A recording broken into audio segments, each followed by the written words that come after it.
गुरवे नमः। मनोभीष्टं स्थापितं येन भूतले स्वयं रूपकदा मह्यं ददाति स्वपदान्तिकं। वन्देऽहं श्रीगुरो श्रीयुतपदकमलं श्रीगुरुन् वैष्णवांश्च श्रीरूपं साग्रजातं सहगण रघुनाथान्वितं तां सजीवं साद्वैतं सावधूतं परिजनसहितं कृष्णचैतन्यदेवं श्रीराधाकृष्णपादा सहगण ललिता श्रीविशाखां विशांश्च। हे कृष्ण करुणा सिंधु दीनबंधो जगतपते गोपेश गोपिका कांता राधा कांता नमोस्तुते। तप्त कांचन गौरांगी राधे वृंदावनेश्वरी वृषभानुसुते देवी प्रणमामि हरिप्रिये। वाञ्छा कल्पतरुभ्यश्च कृपा सिन्धुभ्य एव च पतितानां पावनेभ्यो वैष्णवेभ्यो नमो नमः। जय श्री कृष्ण चैतन्य प्रभु नित्यानंद श्री अद्वैत गदाधर श्रीवासादि गौर भक्तवृंद। हरे कृष्णा कृष्ण कृष्णा हरे हरे हरे राम राम राम हरे हरे। थैंक यू माता जी, थैंक यू प्रभु। Hare Krishna. Hare Krishna. Thank you very much, Prabhuji, for doing the Manglacharan. Hare Krishna. Govindam, Prabhuji, how would you like us to continue? Would you like us to read the text, translation or purport, or shall we hand over to you? Yeah, if we can read, if devotees can read the Sanskrit translation and purport of both verses, I think that'd be. Do we have any volunteers, or should I start? You can start, Mataji. Next, maybe next verse I can do it. Okay. Hare Krishna. So we are reading the Srimad Bhagavatam. We are on Canto 1, Chapter 13. Chapter 13 is Dhritarashtra quits home. And the text for today is text 44 and 45. Text 44.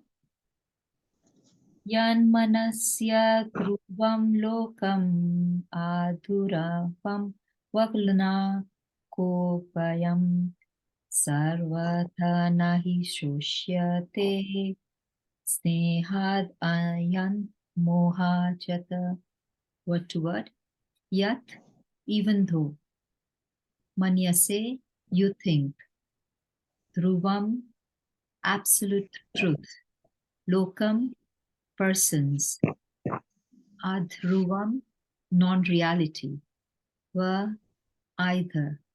Na, or not. Cha, also. Ubhyaham, or bothwise. Sarvatha, in all circumstances. Na, never. He, certainly. Sochya, subject of lamentation. Te, they.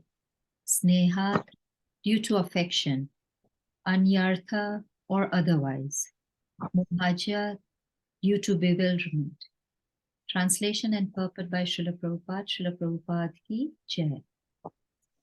O King, in all circumstances, whether you consider the soul to be an eternal principle or the material body to be perishable, or everything to exist in the impersonal absolute truth, or everything to be inexplicable combination of matter and spirit, feelings of separation are due only to illusionary affection and nothing more.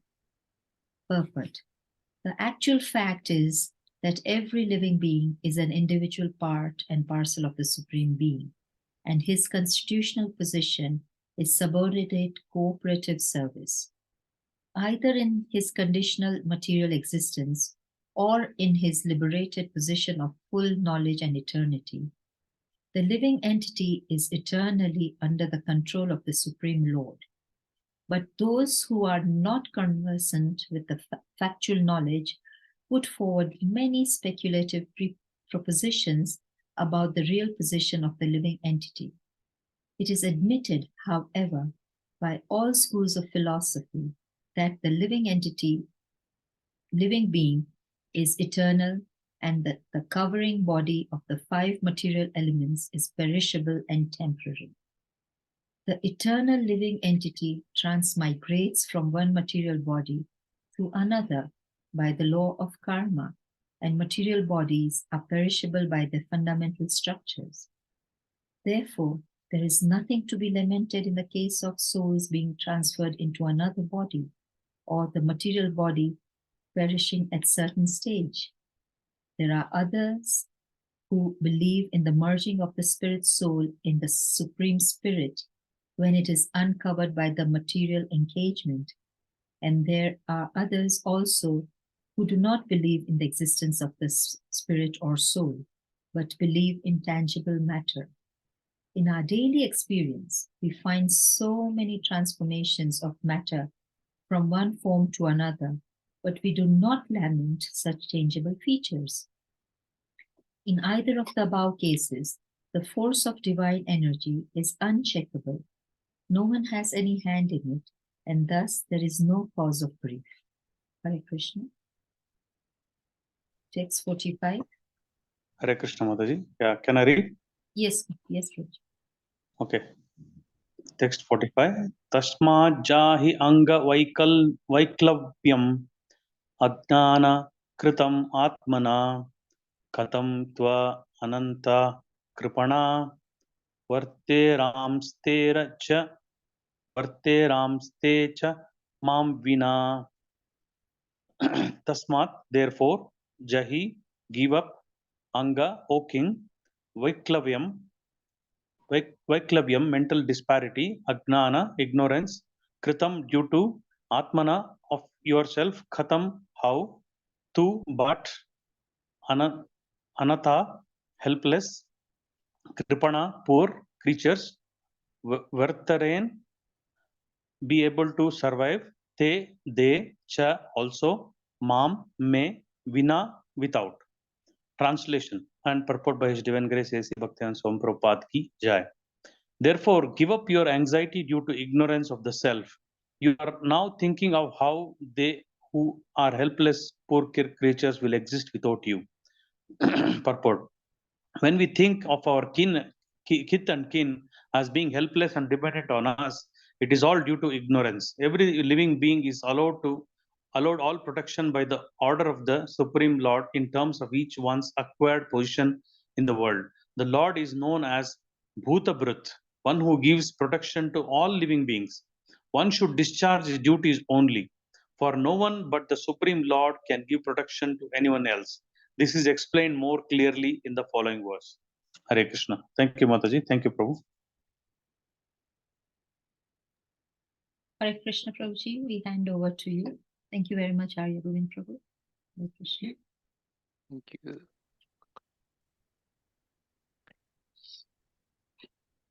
Thank you, Mataji. Thank you, devotees, for allowing me the opportunity to speak.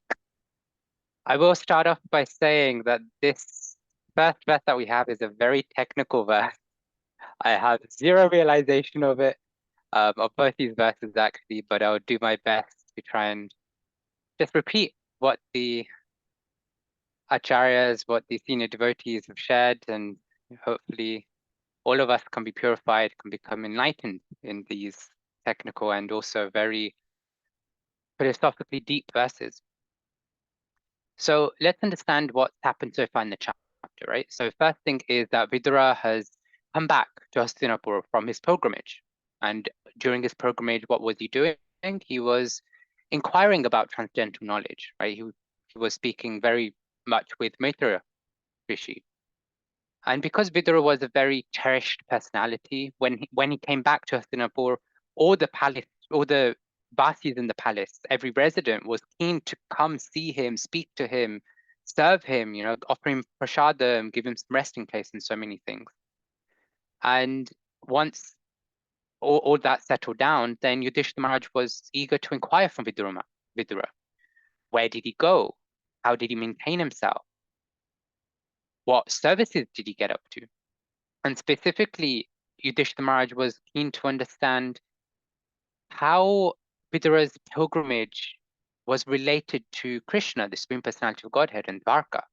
Right? He really wanted to understand what the Supreme Personality of Godhead was up to, basically in one way. And we see Vidura is very compassionate, he's very kind-hearted, so he's sharing all these things, but he doesn't share one thing, and that is the annihilation of the Yadutha dynasty. And it's described that he didn't do that because he had a lot of compassion here, had a lot of affection for the Pandavas, because he knew that if he had shared this information with them, the Pandavas would have just gone in distress because of their own affection for the Lord. And then we see that Vidura decides to stay in the palace for some time, not because he finds it comfortable or because he's interested in the sense gratification of living in an opulent palace, but because he wanted to enlighten his brother Dhritarashtra. And during that enlightenment, he starts off by talking about this time factor, how time destroys all, right? All the attachments that we have for family affairs, how everything gets taken away by the time factor, whether it's wealth, whether it's honor, family, home, even our own lives get taken away by the time factor. And specifically on that point of taking away life, Vidura emphasizes and reminds Dhritarashtra, like, look what happened. Your own father, your brother Bandu, your well-wishers, your 100 sons, they all had to leave their body. And Dhritarashtra, you yourself, you're old, your body has so many defects, it's so close to the expiry date, quote unquote, of the body itself, but still you're choosing to stay in this house. That too, it's not just a normal house. It's the house of those personalities of your own nephews who you tried to destroy, who you tried to kill, who you tried to cause insult, right? All these things Dhritarashtra did to them, and he was happily trying to stay in that palace out of his own sense gratification, his own envy, his own jealousy, his own pride, his own desire to be king. And Vidura explained that actually a first-class man doesn't prefer to leave their body in this way. A first-class man is sober, they're undisturbed, and actually they'd prefer to go into a remote place to leave their body, purely depending on the Lord. And in this way, Vidura was convincing Dhritarashtra actually. And then we see that Dhritarashtra, Gandhari, who's his wife, and also Vidura, all three of them leave to go to the Himalayan mountains, but specifically without telling anyone. Now, naturally, if they were convinced, okay, we want to leave, we want to go and we want to live peacefully in the mountains until we pass away. If they had told the family members, if they had told the Pandavas, what would have happened? The Pandavas would have tried to convince them, please don't go, to stay with us. And for one reason or another, they might have stayed, whether it's their soft-heartedness or their own desires to stay. So then they've left, and now Yudhishthira Maharaj is searching all over the palace for them. Like, oh, where are they? And they come to Sanjay. Sanjay is the charioteer or the advisor of Dhritarashtra. And they're asking Sanjay, oh, do you know where they've gone? And Sanjay, he himself is lamenting, like, oh, they cheated me also. They didn't even tell me where they were going. Right? And at that point, Narada Muni comes and he starts to explain that the Supreme Lord's will is what brings two people together and separates them. And as part of that initial conversation, Narada Muni now shares this very technical verse, right? Verse 44. I'll read the translation again. O King, in all circumstances, whether you consider the soul to be an eternal principle, or the material body to be perishable, or everything to exist in the impersonal absolute truth, or everything to be an inexplicable combination of matter and spirit, feelings of separation are due only to illusory affection and nothing more. So here Narada Muni is sharing four very technical philosophies. Yeah, so we try to take them in turn and try and understand, like break them down with the help of the senior devotees. So the first one we have is consider the soul to be an eternal principle, right? And we know that understanding that we're not this body, we're a spirit soul is one of the foundational principles of spiritual life, of cultivating spiritual knowledge. In the Bhagavad Gita, we know that there's a verse that says, Na jayate mriyate vakadachin nayam bhutva bhavita vanabhuya ajo nitya shashvatoyam puranu na hanyate hanyamane sharire. Right, translation is, for the soul there is neither birth nor death at any time. He has not come into being, he does not come into being, and he will not come into being. He is unborn, eternal, ever-existing, and primeval. And then the last part is he is not slain when the body is slain. So this idea of being an eternal being is there in the Bhagavad Gita. And you could in some ways say that it's only the body that is born, right? If we're eternal, then when we say that somebody's born, it's really the body that came into being. But actually, we understand that the body undergoes 6 types of changes. First, it's birth, then it grows, then it stays around for some time, then it produces byproducts, children, and so many things. And then it dwindles, it gets old, and then it eventually dies. But this happens to the body because it's material, right? These transformations happen because it's material. And we can think or look around us with any material product that we have, right? Like if we look at the laptop or something like the phone, right? How does the phone come into being? Well, the phone in its original raw form was just materials in the earth, right? Raw materials. Then somebody dug it out, then it underwent some processing, then it got manufactured into the mobile phone, and we use it in that manufactured, that processed form, right? We use it in the form of a product that's useful to us. But the thing is, when the phone dies, say, like maybe it's broken beyond repair, we don't become bewildered or lament over it, right? We won't think twice about discarding the phone and getting a new one. We might cry about the data or the pictures that we've lost, the videos we've lost. But even nowadays, we probably won't do that because it's all there in the cloud. You just get a new phone, log in with your same account details, and you're sorted. In the same way that the phone goes through that cycle, our body goes through that cycle because both are material. So what this first school of philosophy is really trying to teach and forms the basis of is that we're an eternal soul, and therefore, dehanosmin yatha dehe komaram yuvanam jara yatha dehantara praptidhirastatra namhyati. Right? Just as the embodied soul continuously passes in this body from boyhood to youth to old age, the soul also passes into another body at death. And specifically, a sober person is not bewildered by such a change. So this philosophy is really trying to establish the fact that we're an eternal soul and we're not this body. So we can separate the two and understand that even when this body goes away, we're still continue on, right? So there's nothing to lament over that. And actually, there's a very famous story with a Greek philosopher, Socrates, right? Socrates, which I don't know how many on this call know, but yeah, he's a very well-known Greek philosopher. And I can't remember the reason why he was imprisoned, actually, but he was imprisoned and he went through the court justice system, so-called, and he was sentenced to death. But whilst he was in prison, he actually developed a very nice relationship with some of the guards, some of the prison guards. And back in those days, the way death was administered is through poison. So the guard would come, give poison to the prisoner who was sentenced, and when they're ready, they'd take the poison themselves. With this specific guard who Socrates had a very good relationship with, he was the one that was told, okay, give Socrates the poison. And he was really like upset about it because he had a really good relationship.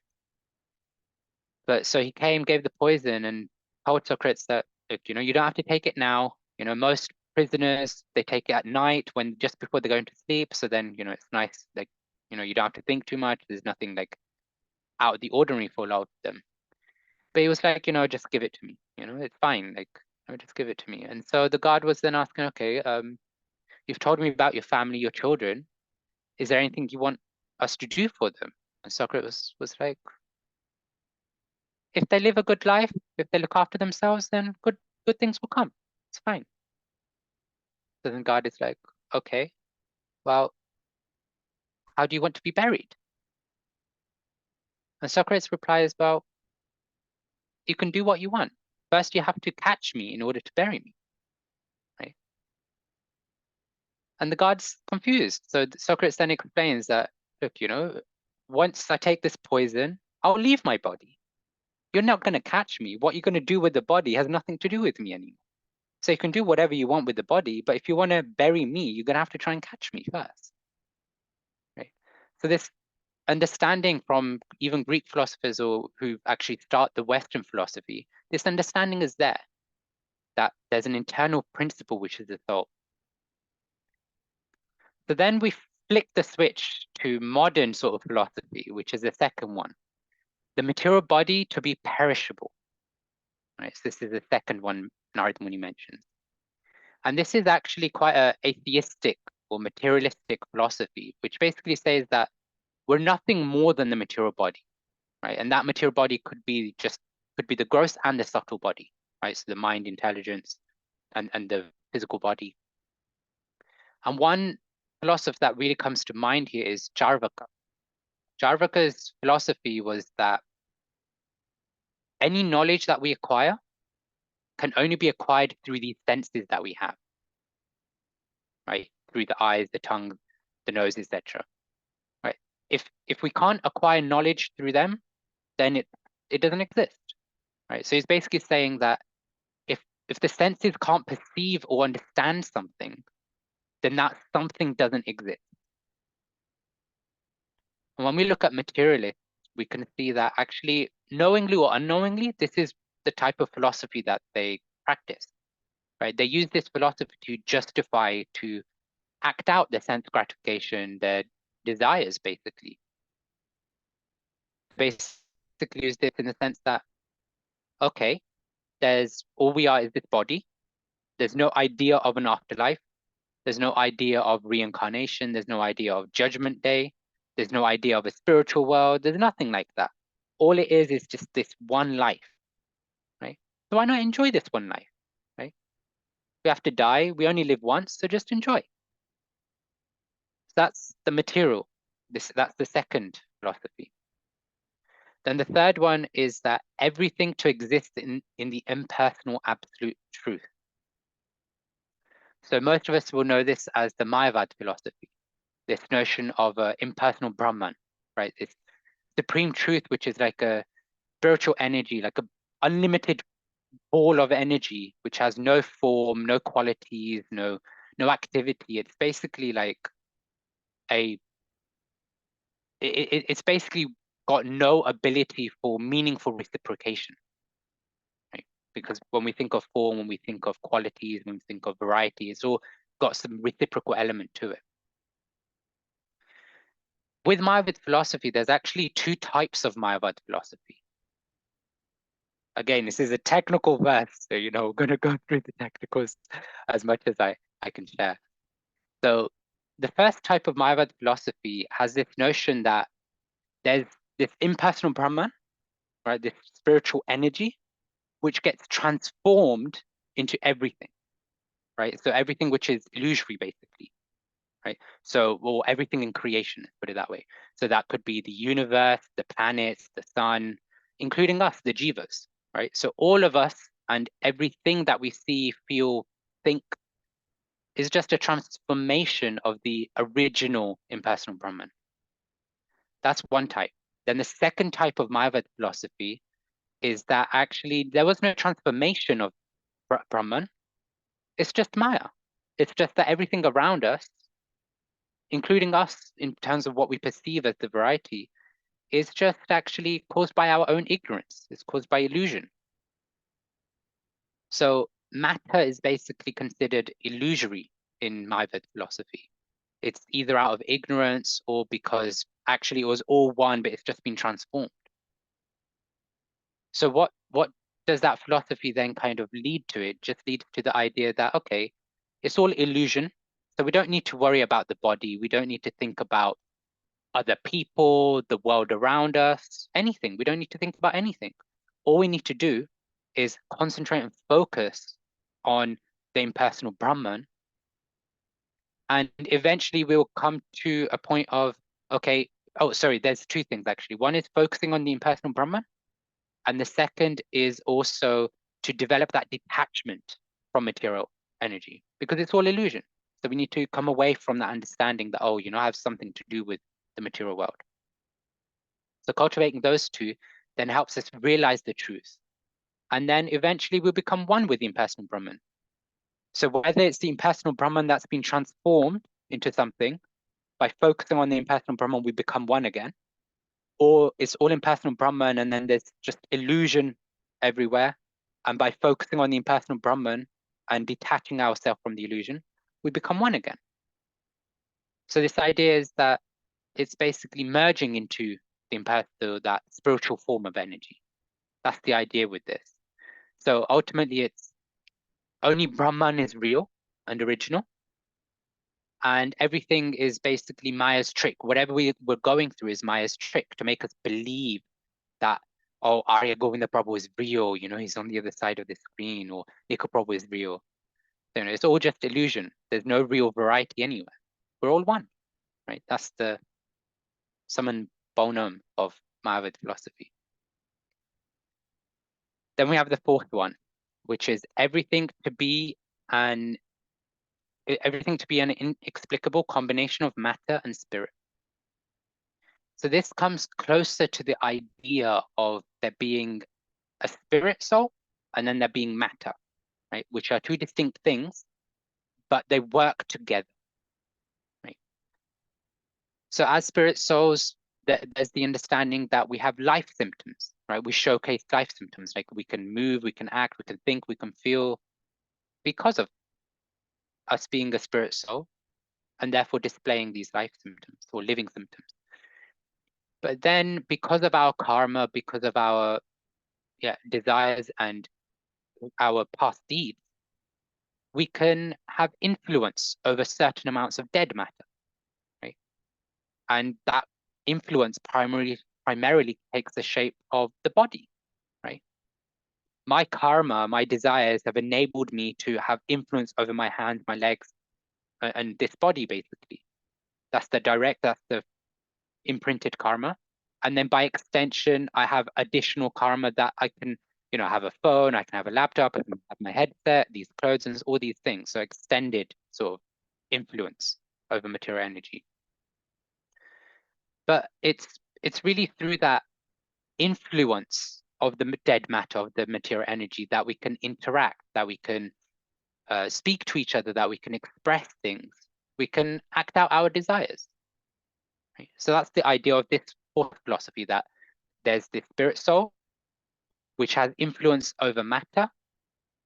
And because of that influence, we can basically do what we want, right? We can, within the limitation of what influence we have over the material energy.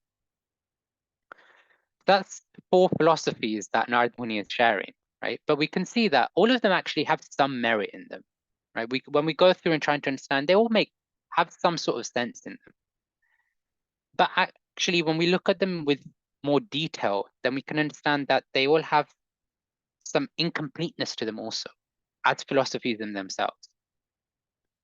So if we take the first one, for example, the soul to be an internal principle, right? Yeah, we even in Krishna consciousness, we take the point of we're not this body, we're a spirit soul as the foundational principle. But we don't just hold it to that. What this philosophy misses as a philosophy is this idea of the supreme soul and the purpose behind matter, right? The purpose behind the material energy around us. Because if you get bogged down in us being a spirit soul as the philosophy, then you don't care about anything else. You just think about, okay, we're eternal, nothing matters. We don't need to do anything, we don't care about anything. As a foundation of spiritual life, it's important, it's good. But as a philosophy in itself, it doesn't make sense. Then the second we had is material body to be perishable. This misses the fundamental aspect of relationship, right?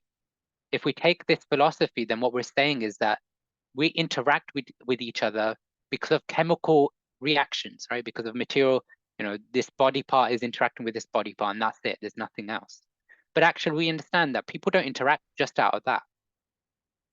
People or living entities interact because there's a life symptom, there's consciousness, there's desires, all these things that you can't produce in the lab, right? So if we're just material beings, then you can't explain a lot of these things.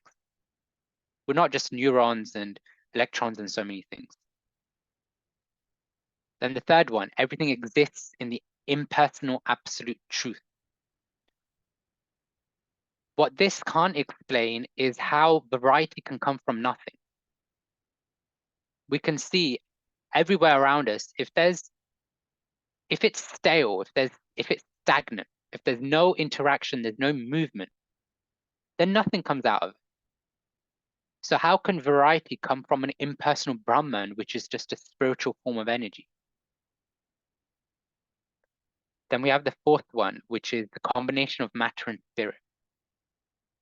So yeah, this comes very close to our idea whereby we're utilizing the material energy. As living beings, as spirit souls, we're utilizing the material energy.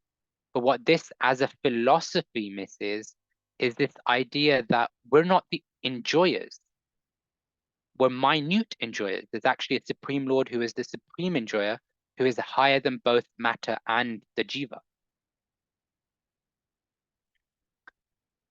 In all parts of the world, there's many different philosophies that come into existence for many centuries, and even today, philosophers come out of nowhere and impart their own philosophies. And they all have different explanations, and some seem quite valid, some seem quite good. But if we really look at the philosophies, then they might seem convincing initially, but actually there's always things that they're missing. There's always certain details that they're missing, or there's always certain pieces of ignorance in those philosophies. But when we come to this Bhagavata Dharma, or the Bhagavata philosophy of Krishna consciousness, we actually see that there's a complete picture of, and the complete knowledge of reality, right? Which is summed up quite nicely in this idea of Trinity, which is we've got the God, right? Krishna, Ishvara, then we've got the Jiva, and then we've got Prakriti, or the material energy, or the material world. And then it's these three entities and the relationship between them. That's what Bhagavad philosophy really comes down to. It's God, us, and the material world, and the interactions of all three. Whether we read in the Bhagavad Gita, the Bhagavatam, Chaitanya Charitamrita, all three of these aspects and the intertwined relationship between them is very well explained throughout. So then we come back to context of the verse, and we ask the question, well, why is Narada Muni sharing these philosophies? Why did he go through these four philosophies with Yudhishthira Maharaj? Narada Muni, we could say, was anticipating some sort of philosophical reasoning by Yudhishthira Maharaj. Like, my uncles and my aunt, they've gone to the mountains. I'm concerned about them. I need to look after them. They're my responsibility. So what Narada Muni was really doing is trying to showcase already, like, okay, I know you're going to probably think about this, but let me tell you, because of these philosophies, because of these thought processes, you actually don't need to worry, because all the philosophies that you're going to come up with, they all say the same thing, that all the material relationships we have, no material relationships, they're all based on illusory energy. They're all based on Maya. So you don't need to be concerned about them. And then also, Prabhupada actually goes a step further in his purport and mentions that, Yudhishthira Maharaj is conscious of the God aspect. And who can check that divine plan of the Supreme Lord? Who can check that divine force? Nobody, right? So what's the point in becoming overwhelmed by that illusory energy? What's the point in becoming overwhelmed in that illusory energy in the form of the affection for his uncles and aunts? And then in the next verse, Narad Muni goes a step further and he's trying to convince Yudhishthira Maharaj to give up that anxiety, which is due to ignorance of the self. Yudhishthira Maharaj wasn't considering that everyone was a spirit soul, that all the movements are controlled by the Supreme Lord. Whatever was happening because of the Supreme Lord's will, and also the desires or the past actions, the karma of the personalities involved. And because of that illusion, because of that lack of consideration of the spirit soul, Yudhishthira Maharaj was thinking that how will Dhritarashtra, how will Gandhari, how will Vidura look after themselves? How will they manage without us? And we see that this happens to all of us, right? A mother is always trying to look after and protect the child, but the child still gets hurt. The child will still prick their finger, the child will still fall over. A doctor's always trying to save the patient, but so many times patients die on the operation theater. A fireman's always trying to avoid a building burning down, but still so many times we see buildings and whole forests burning down, right? And even ourselves, right? We're trying to do so many things to look after ourselves. We try to look after our health, our wealth. We try to, when we're crossing the road, we'll be careful that no cars coming. We cross the road safely. When we're cooking, we try and be careful that we don't touch the hot pan or the burning fire. But so many times these things happen and they affect us. Sometimes we might look after our health, every second of the day, but still will fall ill. We might avoid crossing the road. We might always cross the road on zebra crossing when the light is green for us and red for the cars, but still at some point we might get hit. It happens. And in the purport, Sri Prabhupada says that the Lord is known as Bhuta Brit, one who gives protection to all living beings. So it's actually only the Lord that can give protection. But what we can do is we can be instruments in the Lord's plan. How do we be instruments? Well, we go about doing our duty in our current position, but always depending on the Lord for protection. It's not us protecting the child. It's not us protecting those around us, whether it's children, spouse, parents, friends. It's actually the Lord protecting. And as devotees, as followers of the Bhagavata Dharma, right, the highest, the all-encompassing philosophy, the best thing we can do to attract the Lord's protection for ourselves and our loved ones is to engage and fully absorb ourselves in devotional service. And trust Krishna's plan, trust in the protection that Krishna provides. After all, we know that Krishna is described as Bhakta Pranashyati, right? Sorry, Name Bhakta Prayashyati, which is that his devotees never perish. He promises that actually in the Bhagavad Gita in the, I think it's the 9th chapter. He promises that his devotees will never perish. So the idea here is, and it's interesting actually, it's very relevant because Yudhishthira Maharaj, as we know, is a great devotee, is a Pandava, who's a great devotee of the Lord. But even he has become overwhelmed by that affection for his uncle and aunt. And Narada Muni here is reminding him, and through him, Narada Muni is reminding us that yes, we're practicing devotees. We have so many responsibilities, so many people in our care, so many people related to us through blood or through friendship or so many different things. We go about those relationships as a form of duty, trying to be instruments of the Lord's plan, but not the controllers of the plan. It's not us that is actually giving protection. It is Krishna using us to give protection. That's why these four philosophies lead on to this idea that we're not this body, we're a spirit soul, and therefore we don't need to be too overwhelmed by the material affection, by the material energy. So much so that we become completely distraught about things that are happening in our material life, and in this case, with close ones leaving. Right? So summarize, we had four very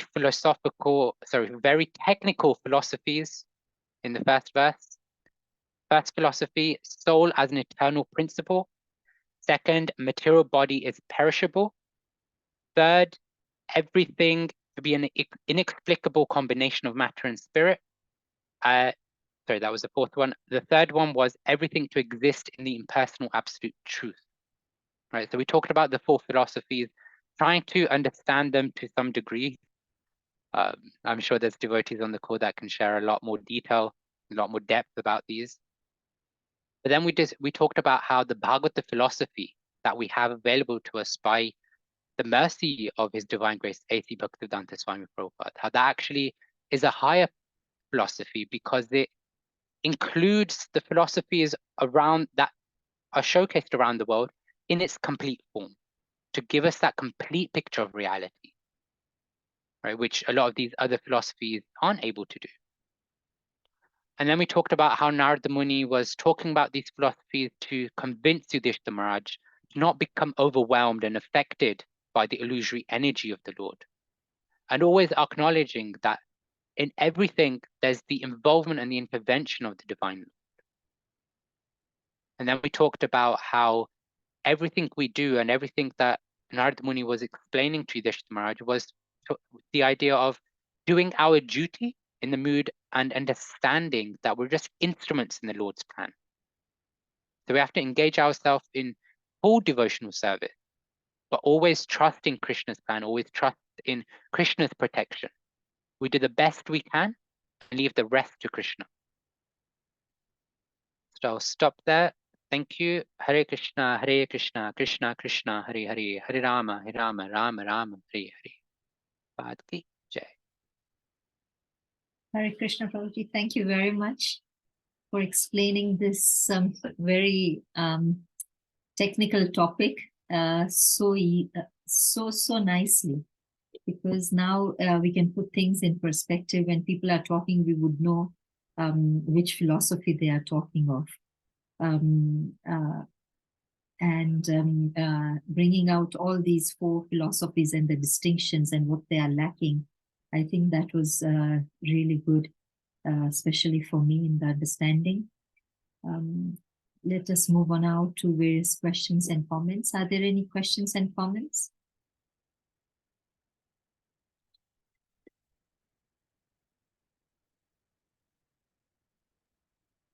Hare Krishna, Prabhu. Dandavat Pranam.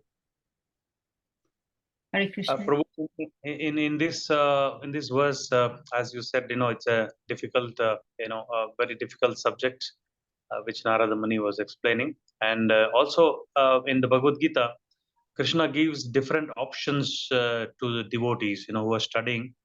That you can do this. If you don't want to do this, you can do this. So he gives a lot of options that at least a living entity in a human form of life takes any one of them which is suitable for him to for his level of consciousness to take up to spirituality, at least some part, at least if not the whole.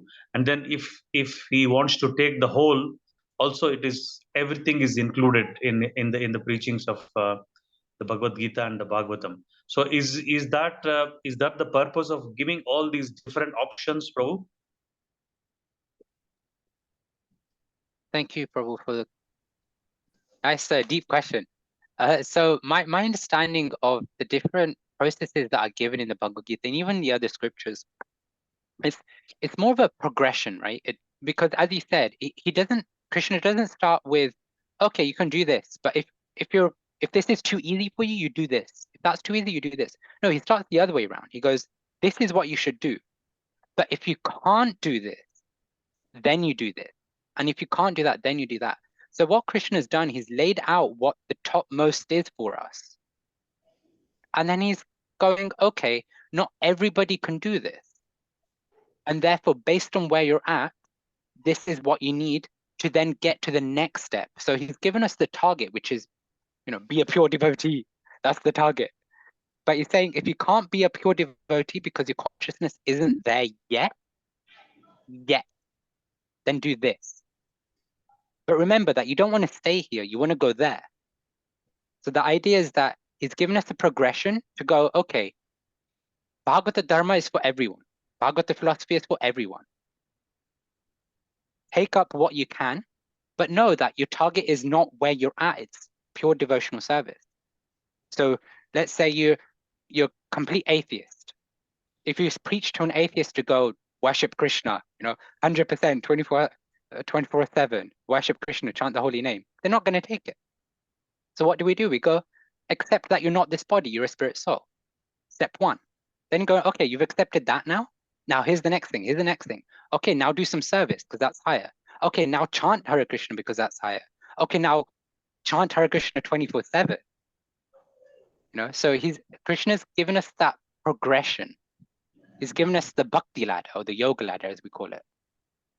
Because it's a ladder, we want to get to the top. We don't want to stay where we are. So hopefully that answers the question, Prabhuji. True. Very nicely explained, Prabhu. Thank you so much. Hare Krishna. Hare Krishna, are there any other questions or comments?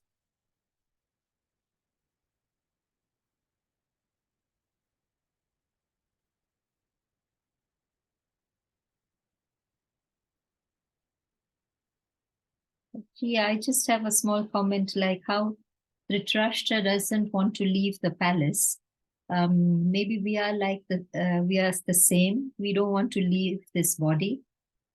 We get too attached to it, and then in spite of falling sick, in spite of having these various fractures, or in spite of having tumors, we still go on looking for ways of staying in this body. So that is the way I understood how Dhritarashtra didn't want to leave the palace.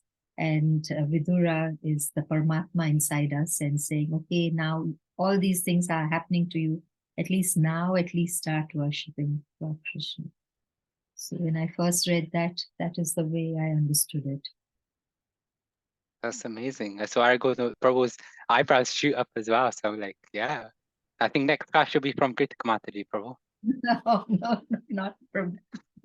No, I don't think I'm qualified, but I was just thinking about how to put it in an easy form for me to understand and remember. Yeah. No, it's interesting because I was thinking this the other day. All the Lord's pastimes are there to teach us something like this, but they're also pastimes. They also exist. And it's nice. Like I can't remember who was mentioning this a couple of days ago, but whatever the Lord does, he never just does one thing. He always does multiple things at once. Whereas we try to do multiple things and we end up doing none of them. We try to multitask, but we can never do any one of the things. We set out to do two, we don't even do one. But the Lord sets out to do so-called does one, but he does dozens at the same time. So it's that's why he's the Supreme Lord and we are jivas.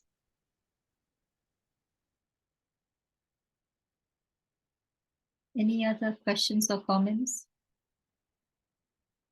I understand this is a very hard class today, and maybe devotees in this group will take away these 5 philosophies and mull over them, and maybe there'll be questions coming out in the subsequent classes.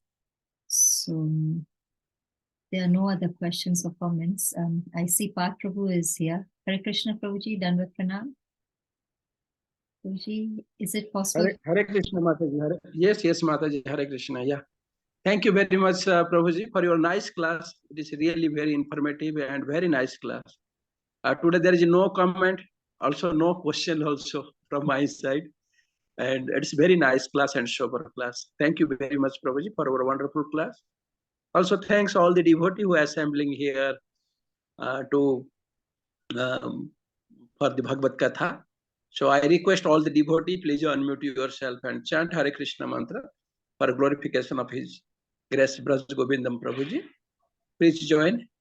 Hare Krishna, Hare Krishna, Krishna Krishna, Hare Hare, Hare Rama, Hare Rama, Rama Rama, Hare Hare. Vancha kalpa tarubhyasya, kripa sindhubhya eva cha, patitanam pavanebhyo वैष्णवेभ्यो नमो नमः। श्रील प्रभुपाद की जय। ब्रज गोविंदम प्रभु की जय। ISKCON Hari बोल। Elder की जय।